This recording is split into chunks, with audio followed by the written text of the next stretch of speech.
ताजिर है उनकी तारीफ की है। अच्छा, ये प्रॉम्प्टर सही करके चलाइएगा, मैं पढ़ूंगा, मैं फंस जाता हूँ। हाँ, ऊपर चलता ही नहीं है प्रॉम्प्टर।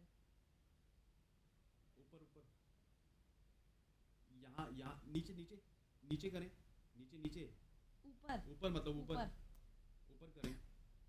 यहाँ पे हमें नजर आ रहा होता है, आप इसको ऊपर ले जाते हैं, यहाँ पे इसको रखा करें, यहाँ से ऊपर से चलाएगा।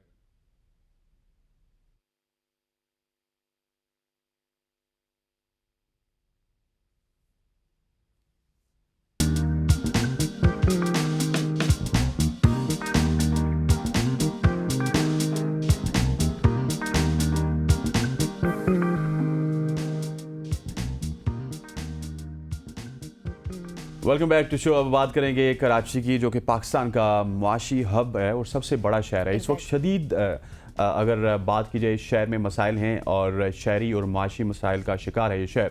शहर के ताजिर बरादरी और मेरे कराची मुर्तज़ा वहाब के दरमियान तनाज़ा बढ़ता ही चला जा रहा है। आल पाकिस्तान टिम्बर ट्रेडर्स एसोसिएशन के चेयरमैन मोहम्मद शर्जील गोपलानी ने कराची के मसाइल पर खुलकर अपने ख्यालात का इजहार किया, जिनमें बुनियादी सहूलियात की फरहमी, रिश्वत सतानी और बलदियाती निज़ाम की नाकामी के इल्ज़ामात भी शामिल हैं। हमारे साथ मौजूद होंगे मोहम्मद शर्जील गोपलानी, लेकिन उन पर जाने से पहले, उनसे बात करने से पहले हमारे पास एक शॉट है मुर्तज़ा वहाब का, वो आपको सुनवाते हैं।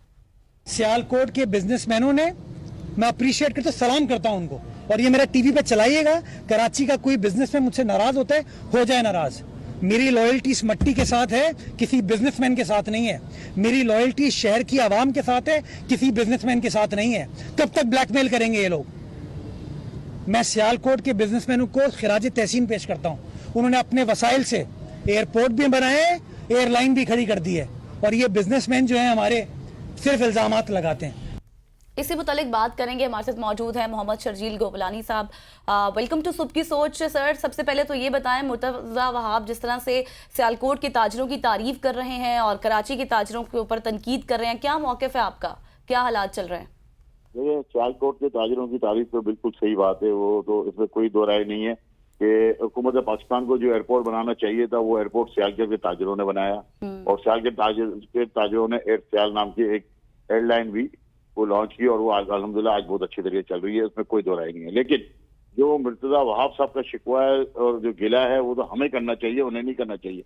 7,000 अरब रुपए इस भविष्य में, इस वक्त माली साल जो है 2023-24 में कराची के ताजिरों ने टैक्स पे किया है हुकूमत पाकिस्तान को। तकरीबन 950 अरब रुपए सिंध रेवेन्यू बोर्ड को जो है इस साल आपके कराची के ताजिरों ने टैक्स पे किया है डायरेक्ट सिंध गवर्नमेंट को, जो कि टोटल इनका रेवेन्यू 1,000 अरब रुपए, जिसमें से 950 अरब रुपए सिर्फ कराची ने पे किया है। इसके बाद अगर आप बात करते हैं तमाम वसाइल की और मसाइल की, तो जितने वसाइल सिंध हुकूमत के पास हैं, इतने ज्यादा मसाइल कराची में रहने वालों के साथ हैं। अगर आप हमारे कारोबार के मामला देखें, हमारी अपनी जमीनें, जो कि अगर नॉर्दर्न बाईपास पे हम अगर अपने कोई इंडस्ट्री लगाने की कोशिश करते हैं, हम साइट एरिया में इंडस्ट्री लगाने की कोशिश करते हैं, हम कोरंगी इंडस्ट्री एरिया में कोशिश करते हैं, तो सबसे पहले इनका अपना अली हसन ब्रोई का जो सिस्टम है, वो हमारी जमीनों पे कब्जा कर लेता है। ये पीपल्स पार्टी से डायरेक्ट रिलेटेड है। और ये बात आपके सामने चीफ ऑफ आर्मी स्टाफ, मतलब आप ये कह रहे हैं कि गवर्नमेंट की बैक होती है इनको, जो आपकी जमीनों पे कब्जा करते हैं गवर्नमेंट जी। और आज जो चीफ ऑफ आर्मी स्टाफ से ताजिरों की मीटिंग हुई है, और उसमें ये बात बिल्कुल वाज़ेह तौर पर तमाम ताजिरों ने, सनतकारों ने और आबाद ने बाकायदा अपनी प्रेस कॉन्फ्रेंस में ये बात कही कि हमारी जमीन पे सिस्टम कब्जा कर लेता है, फिर हम 25% जमीन इनको देते हैं तो वो जमीन हमें वापस मिलती है, अदरवाइज हमारी जमीन को कब्जा कर लिया जाता है। हर किस्म की सपोर्ट जो है सिंध गवर्नमेंट करती है। इसके साथ हमारी अपने इंडस्ट्रियल एरिया है फकीर मोहम्मद दुर्रा खान रोड लियारी में, आप यकीन करें हमारी अपने इंडस्ट्रियल एरिया की तमाम बॉर्डर्स पे, तमाम हमारी अपने बाउंड्री वॉल्स हैं, उस पे फुटपाथ पे कब्जा करके आपकी कराची के मेट्रोपॉलिटन कॉरपोरेशन, ये मुर्तज़ा वहाब की कैंपी ने तमाम लोगों को फुटपाथों में लीजें दे दी हैं, और बाकायदा उस लीजों की रजिस्ट्रीज हुई हैं। इस कानून के तहत ये रजिस्ट्रियां करते हैं फुटपाथों की। आप देखें, नस्ला टावर जो गिराया गया था, उसमें 80 गज जमीन थी, जो कि नाले की लीज इन्होंने बिल्डर को करके दे दी और रजिस्ट्री हुई लीज। उसके बाद फिर कोर्ट जो है उसने वो नस्ला टावर गिरा दिया। उसमें भी सबसे बड़ा कसूर कराची मेट्रोपॉलिटन कॉरपोरेशन का था, जिसके मेयर मुर्तज़ा वहाब साहब है, मौजूद है इस वक्त।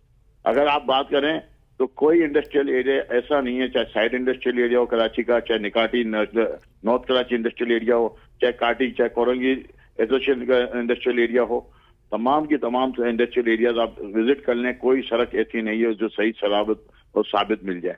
अगर आप कराची के किसी इलाके में चले जाएं, कोई गली मोहल्ला ऐसा नहीं है जहाँ पे गटर ओपन ना रहा हो। लेकिन सवाल ये है कि जिस तरह भी आप भी कह रहे हैं कि आपने इतना ज्यादा टैक्स दिया, मुर्तजा वहाब ने तो एक महाज खोल दिया है कि ताजिर टैक्स नहीं देते, तो फिर कराची को सबसे बड़ा शहर कहा जाता है रेवेन्यू जनरेट करने के हवाले से, तो फिर ये पैसा कहाँ जा रहा है? तरक्याती काम भी नहीं हो रहे। देखिए, सब पहली बात तो ये है कि ये मैं नहीं कह रहा हूँ कि टैक्स कराची के ताजिर देते या नहीं देते, तो एफबीआर बता रहे हैं ना कि कराची का ताजिर कितना टैक्स देता है। और 10 दफा ये डिबेट नेशनल टीवी पे हो चुकी है, नेशनल चैनल्स पे हो चुकी है कि कराची का ताजिर सबसे ज्यादा टैक्स देता है। पैसा कहाँ जाता है? पैसा आपको भी पता है और हमें भी पता है कि पैसा तमाम का तमाम दुबई जाता है, इनके बड़े घर पे जाता है, और ये तमाम बेनिफिशरीज हैं मुर्तजा वहाब समेत जितने कराची में रूलर्स हैं, ये तमाम डायरेक्ट बेनिफिशरीज हैं। हमारी जो जमीनों पे कब्जे करते हैं इसमें डायरेक्ट ये इन्वॉल्व हैं। अगर कराची में जो गैंगवॉर मुसल्लत थी इसमें ये डायरेक्ट इन्वॉल्व हैं। अगर जहाँ पे और भी लॉ एंड ऑर्डर की जो सिचुएशन खराब है, चाहे कच्चे के डाकू हों, उनके भी सिरे जो है वो जाके इनसे मिलते हैं। धमकियां हम नहीं दे रहे, ब्लैकमेल हम नहीं करते, ये धमकियां देते हैं, ये ब्लैकमेल करते हैं, हमारी जमीनों में कब्जे करके हमारे बच्चों को अगवा करा के। अब कोई जुर्म ऐसा नहीं है जो कराची में नहीं हो। अच्छा गोपलानी साहब, मैं आपको बताऊं कि इस हवाले से ना हमने सादिया जावेद साहिबा हैं जो कि तर्जुमान है सिंध गवर्नमेंट की, उनसे भी रब्ता किया। वो पहले आने को तैयार थी, लेकिन जब भी उन्होंने ताजरों के मसाइल और मुर्तजा वहाब के मसाइल की बात की तो उन्होंने कहा जी कि नहीं। लेकिन हम अभी भी उनसे कहते हैं कि इस हवाले से अगर सिंध गवर्नमेंट का कोई मौकफ है तो हमारा प्लेटफॉर्म हाजिर है। ये बताइएगा कि एक्चुअल तनाज़ा आपका है क्या जो कि बढ़ते ही चला जा रहा है मुर्तजा वहाब के साथ? मैं आपके चैनल के वजह से एक चीज और मैं तमाम चैनल्स में कहना चाहूंगा कि जिस वक्त जो भी सिंध गवर्नमेंट का जो भी मिनिस्टर, इनका तर्जुमान जहां पे मुनाजरा करना चाहे, मैं कराची के ताजिर की हैसियत से मैं हर जगह इनके साथ, हर नेशनल टीवी फोरम पे, हर नेशनल चैनल पे, हर फोरम पे इनके साथ मुनाजरा करने के लिए तैयार हूँ। जब आप कहेंगे, चाहे जो भी चैनल कहेगा, मैं एनी टाइम हाजिर हूँ और उनके साथ मुनाजरा करूंगा। मसाइल देखें ना, हमारे घर में पानी आता है, ना हमारी दुकानों में पानी आता है। हम बिजली का जो है सबसे ज्यादा महंगी बिजली हम खरीदते हैं, लोड शेडिंग का शिकार हम हैं। इसके बाद आप देखें 12 इंटरनेशनल कंपनीज ने बिड दी हैं 6 सेंट, 7 सेंट और 8 सेंट के अंदर, वो पावर डिस्ट्रीब्यूशन के लिए तैयार हैं। कराची इलेक्ट्रिक के सामने आने के लिए सिंध गवर्नमेंट को नहीं आने देना चाह रही। अगर 6, 7, 8 सेंट में अगर बिजली आ जाती है तो 17 रुपए, 18 रुपए में वो बिजली देने को तैयार है। अगर आपको सस्ती बिजली मिल जाती है तो आपकी इंडस्ट्री खड़ी हो जाती हैं, आपका माशी मसाइल, ज्यादातर माशी मसाइल हल हो सकते हैं और लोगों के भी मामले बेहतर हो सकते हैं, बिजली सस्ती अगर मिल जाती है। साथ में पानी हमें टैंकर से खरीदना पड़ता है, हमारे नलों में पानी नहीं आता। गैस, सिंध की गैस होने के बावजूद भी हमें गैस नहीं मिलती। तमाम पाइपलाइन बोसीदा हो चुकी है। पाइपलाइन को चेंज करना सिंध गवर्नमेंट का काम है, ना कि फेडरल गवर्नमेंट का। ये नहीं करते। तमाम जितने भी सेवरेज के निजाम है इन्होंने धर्म भरम कर दिया है। सेवरेज का निजाम, कोई मोहल्ला गली ऐसी नहीं है, मस्जिदों के बाहर सेवरेज का पानी खड़ा है। और ये मेट्रोपॉलिटन इदारा जो है उस वक्त सिर्फ करप्शन में पथाड़े। आप शहर में आ जाएं, आपको रोडों, एम ए जिना रोड बहुत बड़ी सड़क है और आप यकीन करें दोनों साइड पे दो जो है लाइनें पार्किंग माफिया, इसके बाद 2 लाइनें रेडियो की और पथारों की खड़ी होती हैं। और ये तमाम बेनिफिशियरी डायरेक्ट मुर्तजा वहाब हैं। ये तमाम पथारों का भत्ता मुर्तजा वहाब के पास जाता है। हर गली मोहल्ले में फुटपाथों पे चाय के होटल खुले हुए हैं और 8-8, 10-10 फुट तक बाहर टेबल और कुर्सियां लगा के उनसे भत्ता लिया जाता है। माना लाख रुपए वो चाय का होटल वाला इनको भत्ता मसला ये है कि अगर मतलब आपका मौकिफ हमने सुना, आप एक बात कह रहे हैं कि उनके पास जाता है सारा रेवेन्यू और कोई भी तरक्याती काम भी नहीं हो रहे। उनसे उनके जो स्टेटमेंट हमने सुनी वो आपके ऊपर इल्जाम लगाते हैं, तो ये इल्जाम तराशी का सिलसिला जारी है, इसका हल कैसे मुमकिन है? मैंने आपको एक बात बताई, आप बताए हम कौन सा टैक्स नहीं देते। एक चेक हमने कल जो है वो बाहर निकाला है, जो हमारे पास कराची इलेक्ट्रिक के तर्जुमान हमें भेजा है कि आपने 28 करोड़ रुपए सिर्फ 1 महीने का जो है मेट्रोपॉलिटन टैक्स जो बिलों में लगा था वो इनको मिला है। वो किस किस्म का पैसा चाहते हैं? वो सिर्फ भत्ता अगर और चाहते हैं तो वो शायद अभी हमारे में ताकत नहीं है कि हम इनको भत्ता और दे सकें, वरना कौन सा टैक्स ऐसा है जो कराची वाले नहीं देते? आप बताए ना, जब एफबीआर तक वो मान रहा है कि सबसे ज्यादा रेवेन्यू कराची जनरेट करके देता है, तो इससे ज्यादा और क्या चीज रह जाती है? पाकिस्तान की बड़ी बड़ी मार्केटों से ज्यादा लियाकताबाद टैक्स देता है।